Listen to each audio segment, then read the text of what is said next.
And we are live at Try On Live, the very first edition, starting out on the 18th of April. I sincerely thank you for your time. This initiative is basically a shared learning platform for leadership, travel, hospitality, and the world around us. And the most befitting format that I thought through was limiting it down to about 30 minutes, given the average attention span is about 20 minutes. Maybe we can push it for 10 and just talk about three concepts from the silos of leadership, travel, hospitality, sustainability going forward, followed by 15 minutes of Q&A and conversations to follow on social media. I thank you for your time today. For those of us who don't know me or haven't had the occasion of interacting, here's a little bit about myself. I'm the Executive Vice President of Preferred Hotels and Resorts for South and Southeast Asia, Middle East, Africa, and Australasia. I've been with the company 12 glorious years now. I call Dubai home, and I oversee about a quarter of company's global portfolio, based out of offices in Dubai, Singapore, New Delhi, Cape Town, and Sydney. I've had the pleasure of expanding the company's business over six folds in this over a decade term that I've had in here. I drive a very high energy team across these offices, which is multicultural, multifunctional. I've had the privilege of having the Harvard Business School, the Oberoi Center of Learning and Development as my alma maters, and I am proud to be a member of YPO, which is an incredible enterprise. My personal purpose for the long haul is to define the youthful leadership of tomorrow, and this is my initiative in turn to give back and pay it forward. I'm a passionate father to my two young ones, and I have an incredible, rare privilege in life to be married to my best friend. So there is nothing called as marriage fatigue in these days of lockdown, at least for me. I want to start by saying thank you and expressing gratitude for the leader that you all are. Everybody in our own right, whether you're a father or a mother, as a parent, as a sibling, as a child, as a peer, as a colleague, at work, in our social system, in our community of friends, is a leader in our own way. And the testing, enduring times that we all are passing through, it really calls upon the best and the deepest of us. So a big thank you for that. And as Robin Sharma famously said, the job of a leader is to create more leaders out there. And I couldn't be more delighted to get going on what I consider as my purpose. And let me start out by sharing a little bit of a story with you as to what got me here, right? This was about late last year, where I happened to play chauffeur to my wife as I was driving her over for a critical meeting. My wife happens to be pursuing a very advanced level of coaching.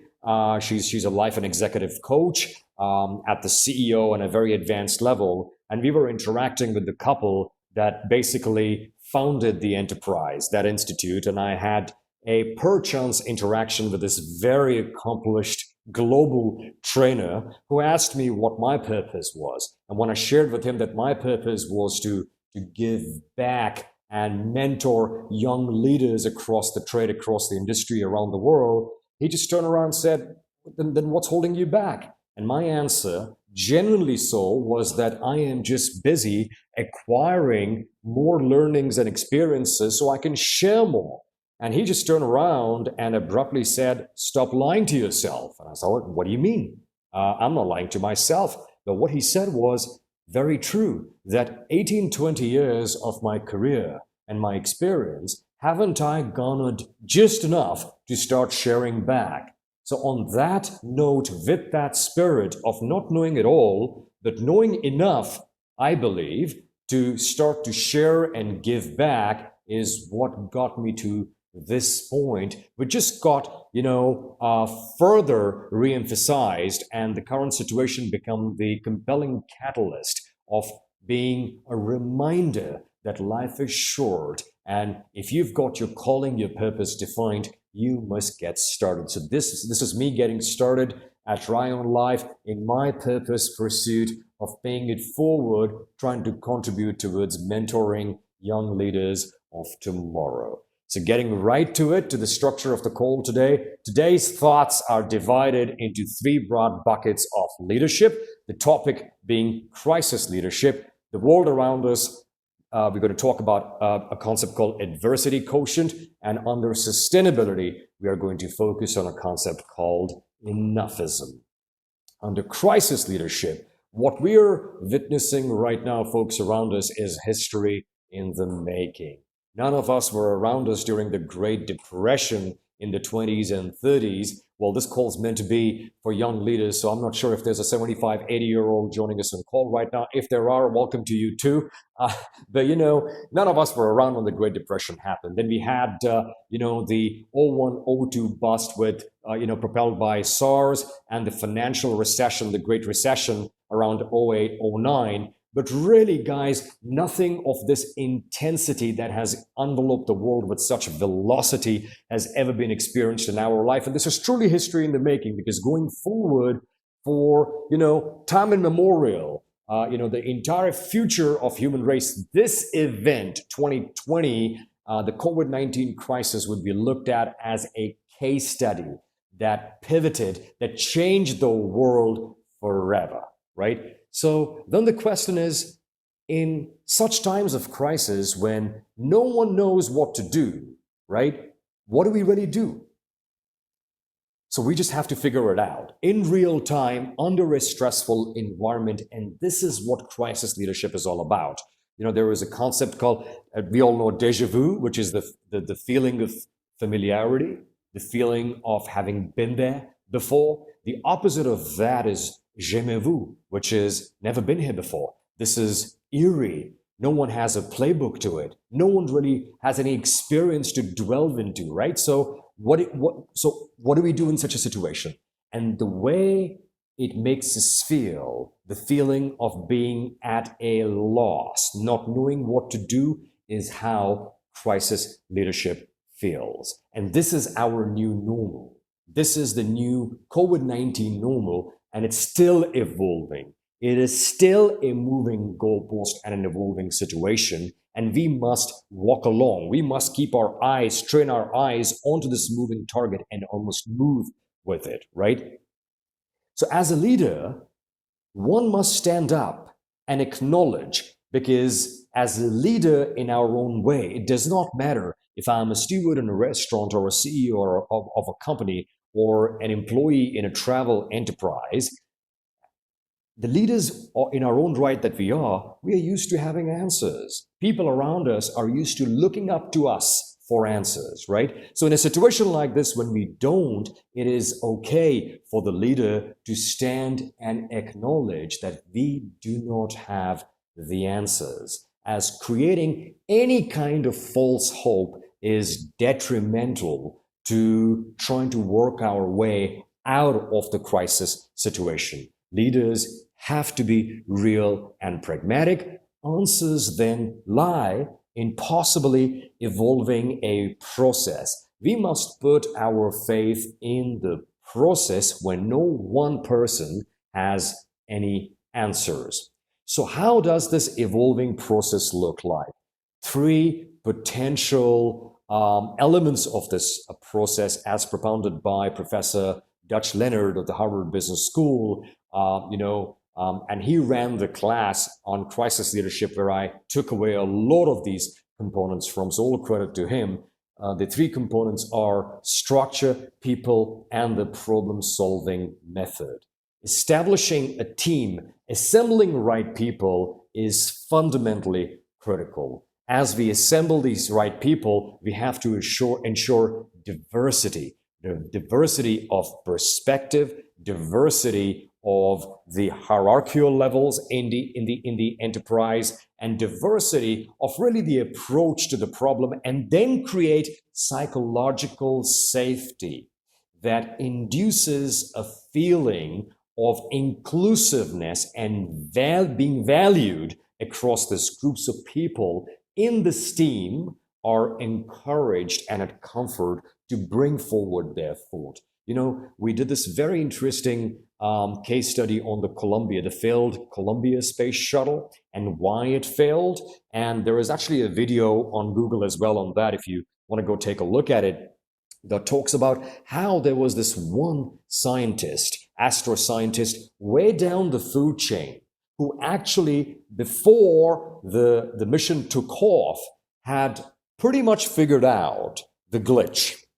But he felt that he was way down the food chain, way too irrelevant for him to even bring forward that opinion. And imagine that disaster could have been averted if it was an environment of the psychological safety where everyone felt that their input was valued. So the psychological safety is not as how assumed by the enterprise. This is how it is felt by each individual of the team. Then designing a process in terms of the meeting structure, the meeting frequency. Are we going to have a daily huddle? Are we going to have a bi-weekly huddle? What's going to be the frequency of the meeting is critical. And the process of the problem solving has to be very, very agile. Remember, this is about evolving a process. It's not about, laying out a hard design which is followed on a daily, weekly basis. We have to almost grow and change and stretch and evolve the process every time the group comes together. Because in such unprecedented times, folks, everything that's being done is being done on experimental basis. Everything that we do in all of these meetings is an experiment in real time. So it's very critical to have reasonable expectations of yourself, of the group, of the solutions we are trying to deploy, because not everything we will try will work, but we must continue to work until it does, right? It's a very critical phrase here, folks, that we will fail and we must have reasonable expectation, but we must not keep trying. The speed of response is critical because, like we've been calling it, a moving target.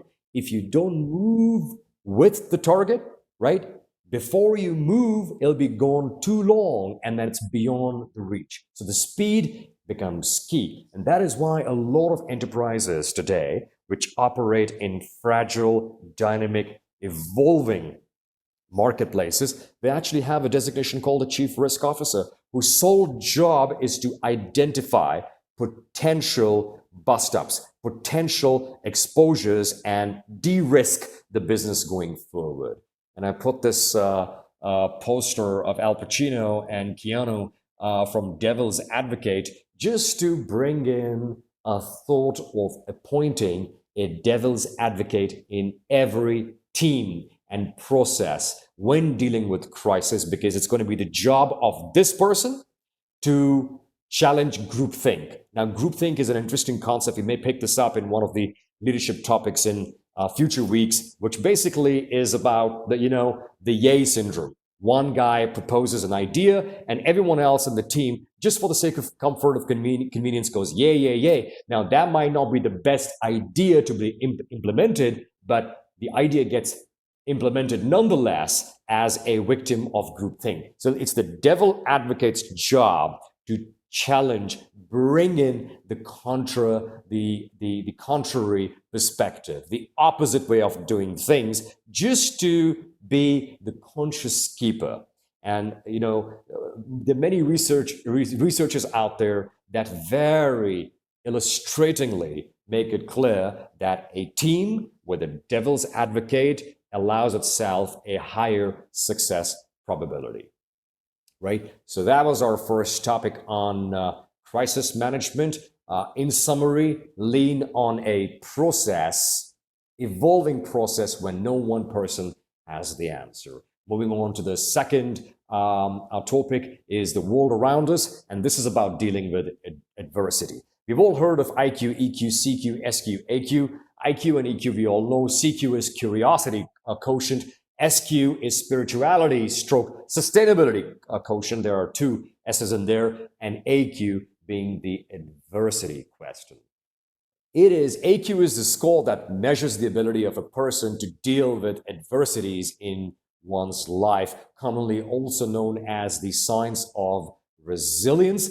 AQ is our hardwired response. As one grows up, the experiences of adversity that one faces in life as a child, as an adolescent, right? They basically structure and hardwire how we all deal with adversity.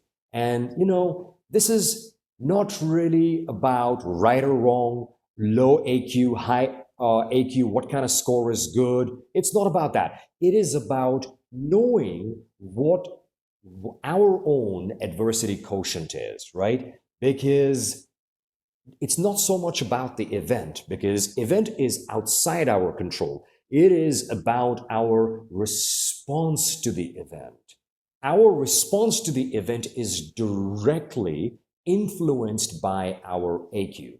So if we are, as we say, forewarned is forearmed. So if you're foreaware, pre-aware, adequately aware of our AQ, I think we are putting ourselves in a better, stronger, more visible, more aware position to structure a more befitting response to the event, especially when dealing with adversity. And this is what would possibly allow us to convert an event of adversity into a fuel that drives a better, stronger, accelerated future ahead of us. Remember, the speed of response here, just as in crisis leadership, is equally critical, and those who respond better and faster win. This is all inspired by the work of Dr. Paul G. Stoltz, who basically is the founder and CEO of an enterprise called Peak Learning, P-E-A-K, in case you want to go and read up more on him. Very accomplished doctor, incredibly well researched in adversity and grit.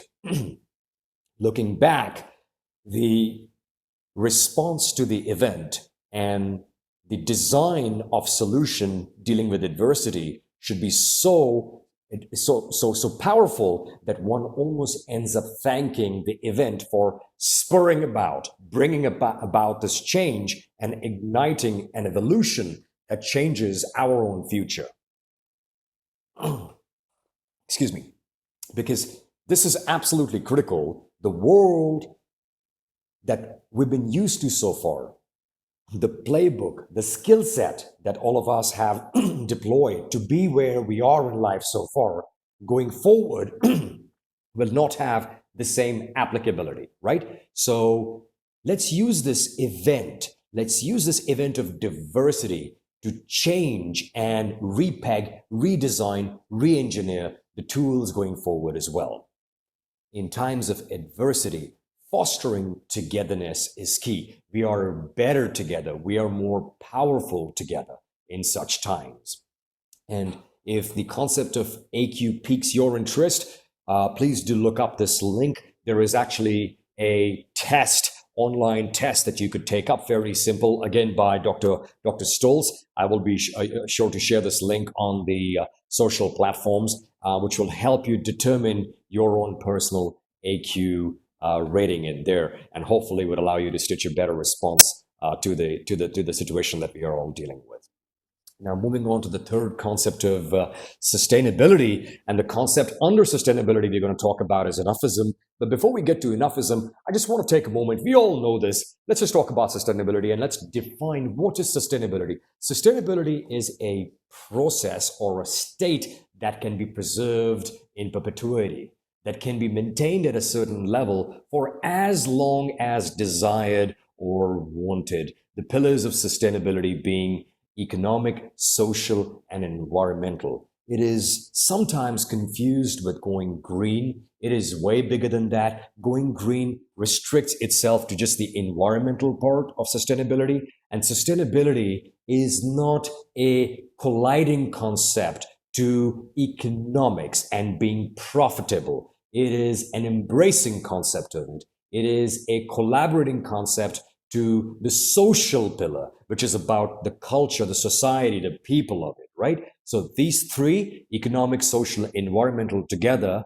it formulates sustainability. And the concept we're talking about on the sustainability is Enoughism. And I want to start by a little bit of a story inspired by my 7-year-old. This is This happened during the last holiday season over Christmas 2019. It's still a happy year, right? Looking back compared to where we've landed ourselves in. But what happened was, being a typical excited parent, I raked up a long list of all the gifts and presents I wanted to buy my young one, only for my young one to turn around and tell me that none of that was wanted.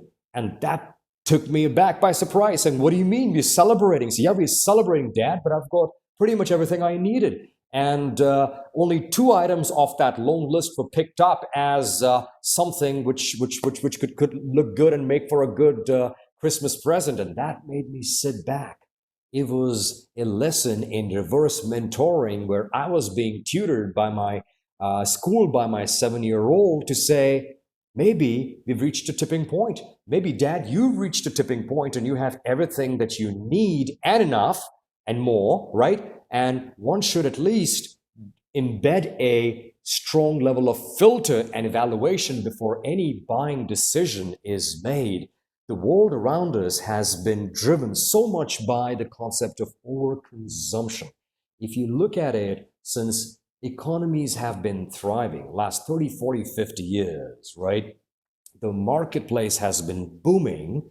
It's being driven intensely by overconsumption. There is so much of overpackaging, overstocking, over everything around us, right? We live in an era of instant and global access. Think Amazon or any e-retailer which is your go-to, right? Now, check this out. Evaluate what I'm about to say. The sense of gratification these days is being driven more by the act of buying than by act of consuming. What I'm trying to say is that the fulfillment and contentment emotion is at its peak when I charge my card on Amazon. Wow, I bought it, right? And by the time a week, 2 weeks later, when the item actually arrives at my doorstep, the sense of fulfillment, stroke, the need of that item has already eluded, evaded, and gone down, right? So just imagine how warped this concept is, where the gratification is being derived by the act of buying, not by the act of receiving the item and eventually consuming, right? So this is what the era of addictive buying has got us all into. Enoughism, hence, guys, is a tipping point where buying more does not necessarily make us any happier. In fact, it evades contentment and creates clutter around us. Simplicity at times makes us happy. The era of less is more is officially here, right? Consuming less of more quality induces more contentment than hyperconsumption. And this era is here to stay. Now, just getting into a little bit of fun and games towards the end of today's talk is about Enoughism. The Hermes store had a blockbuster opening in China with their one store in Guangzhou that reopened and raked up sales worth 2.7 million in one day. This article was covered in Rob Report just last week. One day sale. This is not Hermes China. This is Hermes one store in Guangzhou. Single day reopening sale of 2.7 million. Is this a sign of incredible bounce back? I don't know. I'm certainly hoping it is, for the sake of luxury, experience, travel, tourism, and all good things in life. Is this revenge buying, right? COVID-19 locked me in my ghetto for 2-3 months. I've been unleashed. Now I'm going to unleash my wallet and I'm going to get back at COVID-19 through revenge buying. Is it that? But what about Enoughism? What about less is more, right? Good times, bad times, when we embrace Enoughism as a central philosophy to who we are and how we roll, what we said about consuming less, but consuming of quality, consumption of quality inducing more contentment. These are all important questions that we all must ask of ourselves. Finishing off with this incredible gentleman who said, "Never let a good crisis go to waste." Ladies and gentlemen, that's Winston Churchill. The crisis is upon us. We are all participating in history in the making. Whether we like it or not, we are better off. We are better together. We are stronger together if we view this crisis as an opportunity to repurpose, reskill, re-engineer, and repivot our lives on personal and business front and garner a pragmatic, process-led, sustainable response going into the future. Because the world around us has changed forever. How the new world looks on the other side, we still don't know, right? But it's evolving fast. We'd soon find out, and one hopes that in another 4 to 6 weeks, we would see the bottom of this thing and things will start to move up north. And that is where we would be able to flip a gear from self-preservation survival mode to a rebound revival mode and work towards this new future. But as we do right now, we must not stop to think and evolve and be ready, be battle ready for the time of revival. On that note, ladies and gentlemen, this was really the last of what I had to talk to you today with the three concepts of crisis management, crisis leadership and crisis management, the adversity quotient, and sustainability stroke Enoughism. Let's open it up to some questions and answers right now. You can chat in your queries if you have already. We'll open this up through the chat box. It was awesome talking to you all. Do send in your thoughts, comments, queries, and suggestions for future talking points. If I don't know them, I'm happy to do some research on my part and try to include them in our future discussions. Until then, until soon, take good care of yourself. Stay strong, stay spirited, stay healthy, and you have the very best of my good wishes for yourself and all your valued friends and family. Thank you very much. Over to the Q&A session now. Talk soon.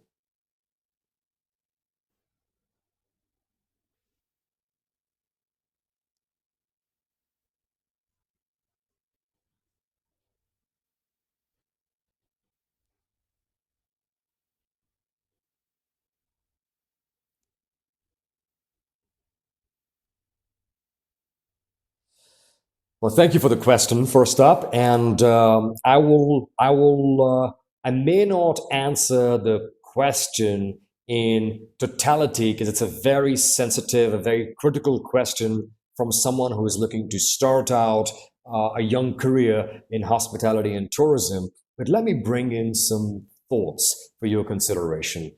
First up, a little bit driven by crisis leadership is you must acknowledge and accept and embrace the reality that the world, the industry you were prepping up, training yourself up, powering yourself up for has fundamentally changed. So all the academia design that's been brought forward by the grad or the post-grad curriculum that you may have followed so far was prepping you up for a world, an industry out there, right, which has fundamentally changed.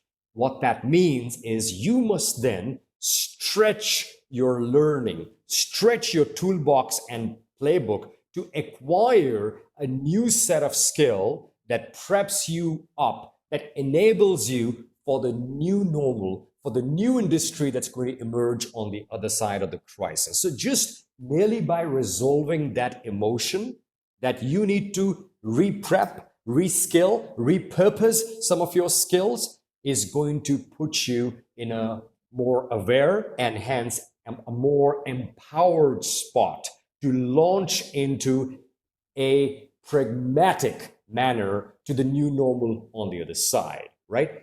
That is absolutely key. And second point is that given how long traditionally academics have taken to structure a curated curriculum that addresses a business or an industry environment, given how long it takes, I would rather suggest that you take an independent, self inspired charge of driving your own learning of that new skill set. So, we talked about three concepts today. There shouldn't be no more than 25, 30 such concepts that you must need to embrace, imbibe into your thought philosophy as a young leader as you get into the industry. And what I'm suggesting is you must do your independent research, and currently enabled by all the social platforms and open sharing platforms out there, you have open access to such learning opportunity. So take charge of your own learning and structuring a stretched and empowered and enabled response to what the industry would look like on the other side, whilst I'm not suggesting that the curriculum that's been taught so far is redundant. No way. It is very relevant. What I'm saying is that you must have an add-on layer to a stretched capability on top, which is addressing to the new normal on the other side. Thank you.